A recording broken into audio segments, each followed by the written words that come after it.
नमस्कार। टाइम्स हिमाचल के लिए आज दिन भर में हेडलाइंस के साथ मैं हेमराज चौहान आपका स्वागत करता हूं। जानते हैं क्या है आज दिन भर की मुख्य खबरें। विधानसभा में मुख्यमंत्री ने कहा, बीजेपी ने नौकरियां बेची, हमने लाई पारदर्शिता। रोजगार के मुद्दे पर विपक्ष ने सरकार पर लगाया झूठ बोलने का आरोप, किया वॉकआउट। हिमाचल विधानसभा काउंसिल चैंबर के 100 वर्ष पूरे, विधानसभा अध्यक्ष ने कहा, ये लोकतंत्र के इतिहास का जीवंत साक्षी। प्रदेश भर में मनाई गई पूर्व प्रधानमंत्री स्वर्गीय राजीव गांधी की जयंती। एनआईटी हमीरपुर ने IIRF सर्वे में देश भर में 37वां स्थान हासिल किया। अब खबरें विस्तार से।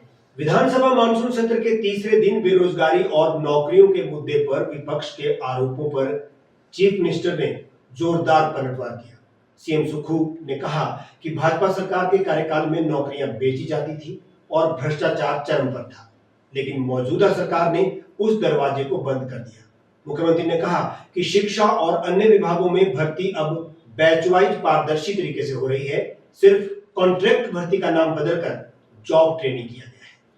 मुख्यमंत्री ने कहा कि प्रधानमंत्री नरेंद्र मोदी ने भी 2 करोड़ नौकरियां देने का वादा किया था, जबकि कांग्रेस ने भी अपने चुनावी घोषणा पत्र में युवाओं को रोजगार देने का आश्वासन दिया था। सरकार ने दावा किया कि बेरोजगारी दूर करने के लिए न केवल राज्य में बल्कि विदेशों में रोजगार उपलब्ध करवाने के लिए भी अलग से विभाग का गठन किया गया है।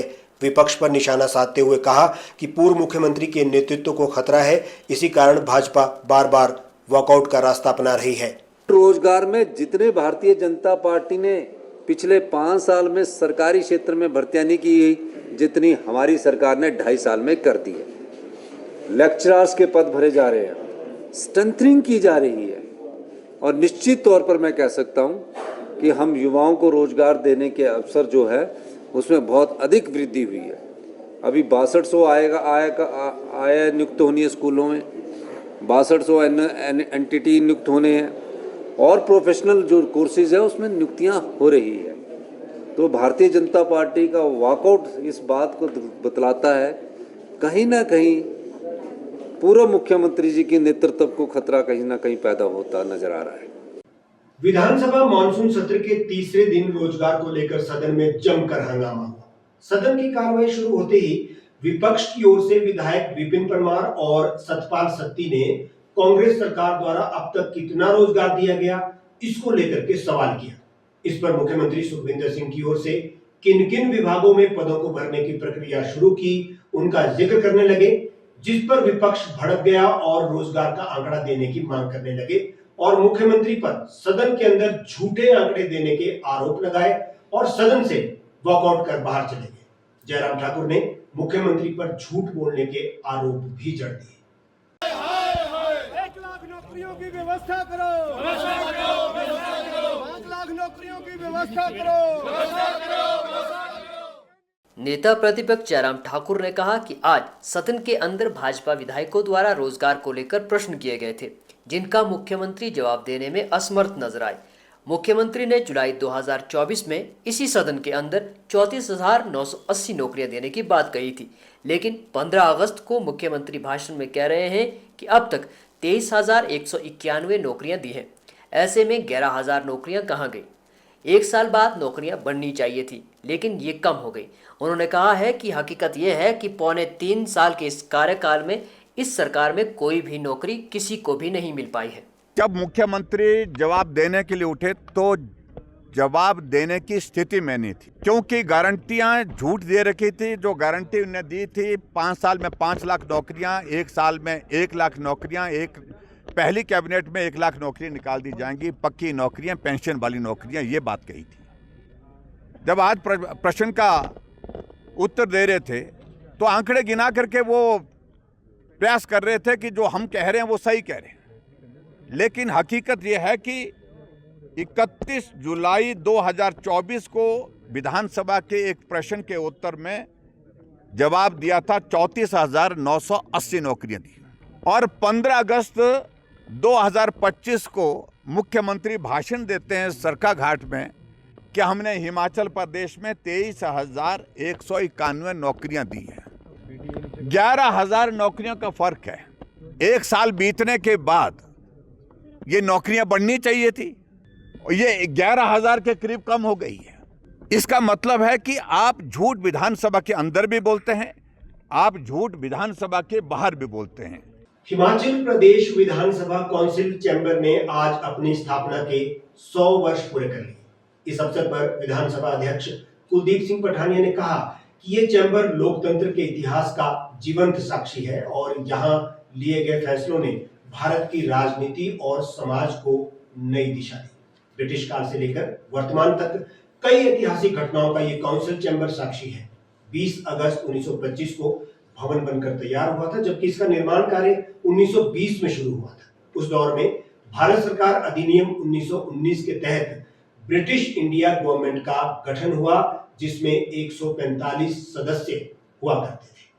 145 सदस्यों में से 104 चुने हुए और शेष नामांकित सदस्य थे।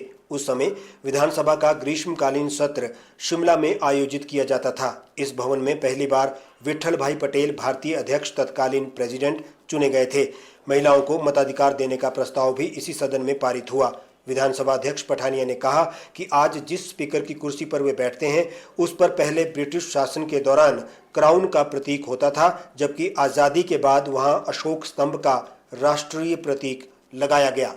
का ये जो ब्रिटिश पार्लियामेंट का जो कानून था जिसमें हिंदुस्तानियों को रिप्रेजेंटेशन दिया गया, सारे देश को लगभग 9 से 12 प्रोविंसेस में बांटा गया और उन प्रोविंसेस के माध्यम से चुनाव, जो कि चुनाव एक जो था उसमें जो पावर टू वोट थी दैट वाज लिमिटेड, कि जो मामला देता था 3,000 रुपया या जिसका इनकम टैक्स पे ही था, only those people were allowed to vote. तो वोट के ज़रिए से 104 आदमी चुन के आते थे। 41 जो है ब्रिटिश इंडिया गवर्नमेंट की सहमति से जो है नॉमिनेट होते थे। उसके सत्र जो है उनका आयोजन यहाँ होता था। और ये जो हॉल है, जिस कुर्सी पर जो स्पीकर का आसन है, यहाँ जो पहला पार्लियामेंट के जो स्पीकर उस समय प्रेसिडेंट जो था वो कहा जाता था, उसकी व्यवस्था भी जो है यहाँ हुई। पूर्व प्रधानमंत्री स्वर्गीय राजीव गांधी की जयंती पर शिमला में कांग्रेस पार्टी की ओर से कार्यक्रम आयोजित किया गया। छोटा शिमला में सद्भावना चौक पर मुख्यमंत्री सुखविंदर सिंह सुक्खू और प्रदेश कांग्रेस अध्यक्ष प्रतिभा सिंह सहित अन्य कांग्रेस नेताओं ने राजीव गांधी की प्रतिमा पर पुष्प अर्पित कर उन्हें श्रद्धांजलि दी और उन्हें दूरदर्शी नेता भी बताया। मुख्यमंत्री सुक्खू ने कहा कि राजीव गांधी ने भारत को आधुनिक सोच दी। अमेरिका द्वारा सुपर कंप्यूटर देने से इनकार करने के बाद उन्होंने ठान लिया था कि भारत 21वीं सदी में आईटी क्षेत्र में अग्रणी भूमिका निभाएगा। आज आईटी सेक्टर में भारत की जो साख बनी है वो राजीव गांधी के दूरदर्शी सोच का ही परिणाम है। मुख्यमंत्री ने कहा कि 73वें और 74वें संविधान संशोधन के जरिए पंचायतों और शहरी निकायों में महिलाओं को 33% आरक्षण दिलवाकर राजीव गांधी ने सामाजिक सुधार की दिशा में बड़ा कदम उठाया। इसी सोच को आगे बढ़ाते हुए आज महिलाओं को विधानसभा में 33% आरक्षण मिलने जा रहा है। राजीव गांधी जी आधुनिक भारत के निर्माता थे।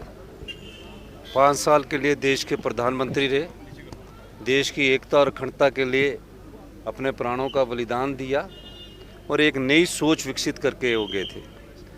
एक समय अमेरिका ने जब सुपर कंप्यूटर देने से मना किया, उस समय राजीव गांधी जी की सोच ने ये ठान लिया था कि 21वीं शताब्दी आईटी इंडस्ट्रीज़ के रूप में भारत की होगी और उस सोच का फ़ायदा आज हिंदुस्तान के लोगों को हो रहा है और आईटी में हमारा पूरे दुनिया में डंका बज रहा है। वहीं इस दौरान प्रदेश कांग्रेस अध्यक्ष प्रतिभा सिंह ने कहा कि राजीव गांधी को आधुनिक भारत का निर्माता कहा जाता है। आईटी क्रांति से लेकर पंचायती राज व्यवस्था तक उनके योगदान का लाभ आज भी देश उठा रहा है।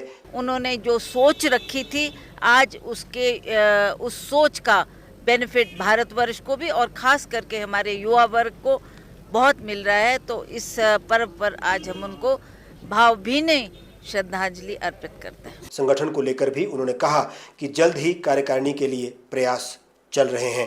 हमारी एक मीटिंग होने जा रही है, उसमें वो तय करेंगे कि कैसे आगे हमने कांग्रेस का विस्तार करना है, और जो हमारी बॉडी का निर्माण करने की हम बार बात कर रहे हैं, उसका निर्माण के लिए वो सही निर्णय लेंगे। भारतीय क्रिकेट कंट्रोल बोर्ड द्वारा एशिया कप में पाकिस्तान के साथ भारतीय क्रिकेट टीम को खेलने की अनुमति दी गई है, जिसका विरोध शुरू हो गया है। बुधवार को विधानसभा के मानसून सत्र के दौरान 0 आवर में कांग्रेस विधायक मलेंद्र राजन ने सदन के अंदर प्रस्ताव लाकर भारत पाकिस्तान क्रिकेट मैच को लेकर आपत्ति जताई और सदन के माध्यम से केंद्र सरकार और भारतीय क्रिकेट कंट्रोल बोर्ड से ये आग्रह किया कि पाकिस्तान के साथ भारतीय क्रिकेट टीम का ये जो मैच है उसको खेलने की अनुमति तुरंत प्रभाव से रद्द की जानी चाहिए। इंदौरा से कांग्रेस विधायक मलेंद्र राजन ने कहा है कि जिस तरह सीमा पार से निरंतर आतंकी हमले और हमारे देशवासियों के बलिदान को देखते हुए पाकिस्तान के साथ किसी भी प्रकार का खेल संबंध न तो राष्ट्रीय भावना के अनुकूल है और न ही शहीदों के प्रति सम्मानजनक है। यदि मैच होता है तो ये शहीद और उनके परिवार के प्रति अन्याय होगा और पूरे देश की भावनाएं आहत होंगी। CIA द्वारा केंद्र सरकार द्वारा जो अनुमति प्रदान की गई है भारतीय क्रिकेट टीम को एशिया कप में खेलने के लिए, पाकिस्तान के साथ खेलने के लिए, उसको जो है आज विधानसभा के सदन के माध्यम से हमने मांग की है कि तुरंत प्रभाव से उसको जो है रद्द किया जाए, क्योंकि ये ना केवल जो देश के इस वक्त शहीद हुए हैं हमारे, उनके परिवारों के प्रति एक मैं समझता हूँ कि अन्याय होगा, और उसके साथ साथ पूरे देश की भावनाएं जो हैं इस वक्त जो हैं आक्रोशित हैं पाकिस्तान को लेकर, क्योंकि लगातार जो पाकिस्तान द्वारा भारत के ऊपर जो है घुसपैठ की जा रही है, यहाँ के हमारे जो निर्दोष नागरिक हैं उनको जो है अपना शिकार बनाया जा रहा है। उस स्थिति को देखते हुए इस समय जो है माहौल जो है बिल्कुल भी अनुकूल नहीं है ऐसी किसी भी तरह का कोई मैच जो है पाकिस्तान के साथ खेला जाए। पूरे प्रदेश में आवारा कुत्तों से लोग परेशान हैं और सरकार इस समस्या को हल करने ले रही है। सोलन में आवारा कुत्तों का आतंक इस कदर है कि लोग शहर में भय के साए में जीने को मजबूर हैं। बीते करीब 2 माह में दर्जन भर से अधिक मामले डॉग बाइट के सामने आए हैं, लेकिन नगर निगम इस ओर कोई ध्यान देने को तैयार ही नहीं है। लाखों की लागत से बनाई गई एनिमल बर्थ कंट्रोल सेंटर सफेद हाथी साबित हो रहा है। कुत्ते झुंड में शहर में बेखौफ घूम रहे हैं। भाजपा नेता डॉक्टर राजेश कश्यप ने इस पर सवाल खड़े किए हैं। कुत्तों की बढ़ती जनसंख्या पर भाजपा नेता और भाजपा प्रदेश कार्यकारिणी सदस्य डॉक्टर राजेश कश्यप ने बताया कि हाल ही में दिल्ली में उच्चतम न्यायालय द्वारा कुत्तों को आइसोलेट करने का जो निर्णय लिया गया है वो सराहनीय है। उन्होंने कहा कि प्रदेश सरकार और नगर निगम सोलन में कुत्तों से जनता के बचाव के लिए उचित कदम उठाकर बेहतर नीति तैयार करनी होगी ताकि उनकी जनसंख्या को रोका जा सके। मेरा ये मानना है कि सोलन शहर जो कि एक काफ़ी बढ़ता हुआ शहर है, यहाँ की जो म्युनिसिपल कॉरपोरेशन है वहाँ पर भी हर रोज़ जो है हम देखते हैं कुत्तों का जो है आवारा जो हमारे कुत्ते हैं उनका दिन प्रतिदिन जिनका प्रकोप बढ़ता जा रहा है। हर शहर के हर कोने कोने में जो है सुबह हो या शाम हो हर वक्त यहाँ पे आवारा ये जो कुत्ते हैं उनका बहुत ही ज़्यादा भय जो है, जो माताएं और जो लोग अपने बच्चों को स्कूल भेजते हैं सुबह, उनको बहुत बड़ा एक डर रहता है।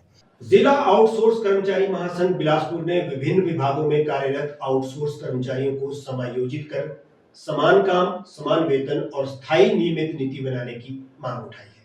बुधवार को इस मांग को लेकर के महासंघ का एक प्रतिनिधिमंडल उपायुक्त राहुल कुमार से मिला।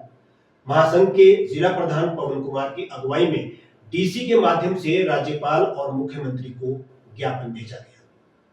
आउटसोर्स कर्मचारी महासंघ के पूर्व प्रदेशाध्यक्ष यूनुस अख्तर का कहना है कि इस वर्ग का पिछले 15-20 वर्षों से शोषण हो रहा है। उसे खत्म कर आउटसोर्स कर्मचारियों के भविष्य को सुरक्षित करने के लिए सरकार स्थायी नीति बनाने संबंधी दिशा निर्देश जारी करे। ज्ञापन के माध्यम से नौकरी की सुरक्षा, वेतन, समान काम समान वेतन और कंपनी और ठेकेदारों को बाहर करना, नियमित स्थायी नीति, सरकारी खजाने का दुरुपयोग, आउटसोर्स प्रथा बंद करने पर निर्णय शामिल है।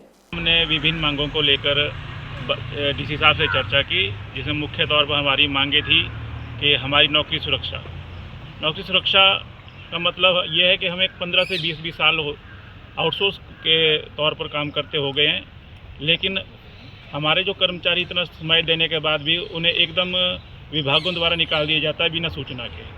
15 साल कार्य करने के बाद भी हमारा फ्यूचर सेफ नहीं है।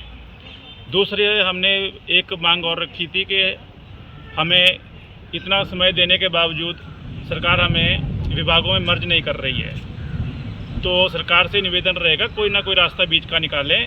एनआईटी हमीरपुर ने हिमाचल के शिक्षा के क्षेत्र में एक गौरवपूर्ण उपलब्धि दर्ज करते हुए IIRF यानी कि इंडियन इंस्टीट्यूशनल रैंकिंग फ्रेमवर्क 2025 के सर्वे में देश के शीर्ष इंजीनियरिंग संस्थानों में 37वां स्थान हासिल किया है। इस उपलब्धि ने हिमाचल के इस तकनीकी संस्थान को अब देश के अग्रणी शिक्षण संस्थानों की सूची में ला करके खड़ा कर दिया है। इस सफलता का विशेष महत्व इसलिए भी माना जा रहा है क्योंकि एनआईटी में पूर्व में जहां व्यवस्थाएं लड़खड़ाती रही हैं, वहीं इसकी NIRF की रैंकिंग में भी सवालों के घेरे में इसको लिया जाता रहा है। अब IIRF की रैंकिंग में स्थान ने दर्शा दिया है कि यहाँ सब कुछ बेहतर हो रहा है। प्रदेश के इस संस्थान ने इस रैंकिंग में देश के कई बड़े महानगरीय संस्थानों को पीछे छोड़ा है। IIRF की मूल्यांकन प्रक्रिया में NIT हमीरपुर ने कई महत्वपूर्ण पैमानों पर शानदार प्रदर्शन किया है। अगले वर्ष स्वर्ण जयंती मनाने जा रहे NIT के लिए ये उपलब्धि एक नया गौरवशाली अध्याय जोड़ेगी। NIT की रजिस्ट्रार अर्चना संतोष नानोटी का कहना है कि सभी के सामूहिक प्रयासों से संस्थान की रैंकिंग में सुधार होता जा रहा है। इम्प्रूवमेंट तो हो ही रही है और ये आगे इसलिए बढ़ती है क्योंकि इसमें देखो डेटा जो लिया जाता है जनरली वेबसाइट से लिया जाता है। फैकल्टी के जो भी प्रोफाइल है, जैसे पब्लिकेशन है, स्कोपस में उनके पब्लिकेशन है, SCI जर्नल में है, ये सारा डेटा डायरेक्टली पर्टिकुलर वेबसाइट से लिया जाता है।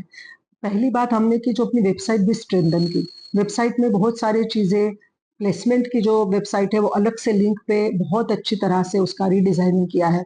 साथ में हमारी जो विजिबिलिटी है पर्टिकुलरली इन मीडिया में हम किस तरह से स्टैंड करते हैं। फिर जो एक्सपर्ट्स, एमिनेंट पर्सनालिटीज जो हमारे यहाँ विजिट करते हैं तो उन्होंने अपने उनके क्या विचार है भाई NIT हमीरपुर के लिए, उसका जो हमें वो हमेशा अपना अपना आविर्भाव देके जाते थे, वो हमने अभी वेबसाइट पे भी उसका एक अलग से पेज खोल के वो भी उसमें इंक्लूड किया है। हिमाचल प्रदेश के ऊना जिला में बारिश का दौर लगातार जारी है। जिला ऊना के उपमंडल अंब में आज लगातार बारिश होती रही। बारिश ज्यादा होने के चलते लोगों के घरों में और दुकानों में पानी भर गया। वहीं ऊना में भी भारी बारिश होने के चलते नदी नाले उफान पर है। स्वां नदी उफान पर आई हुई है, जिसके चलते यहाँ पर नदी में कुछ मवेशी भी बहते हुए दिखे। बारिश अधिक होने के चलते नदियों पर बने हुए पुलों के ऊपर से पानी बहता दिख रहा है।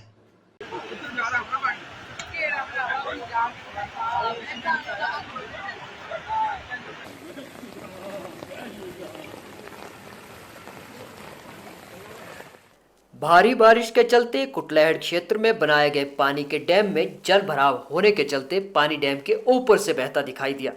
वहीं हरोली विधानसभा क्षेत्र में नदियां नाले उफान पर हैं और हरोली विधानसभा के तहत पंडोंगा त्यूंडी कंस्ट्रक्शन पुल का भी नदी में पानी ज्यादा आने के चलते काफी नुकसान पहुंचा है।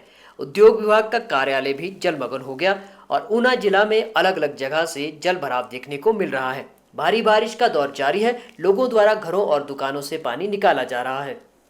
आज दिन भर में हेमराज चौहान के साथ बस इतना ही। ताजा अपडेट और खबरों के लिए आप बने रहिए हमारे साथ, देखते रहिए टाइम्स हिमाचल। और हाँ, हर अपडेट और हर खबर के लिए हमें फॉलो करना ना भूलें, क्योंकि हम हैं सच की राह पर सबसे आगे। फेसबुक के साथ साथ हम YouTube और Instagram पर भी उपलब्ध हैं। नमस्कार।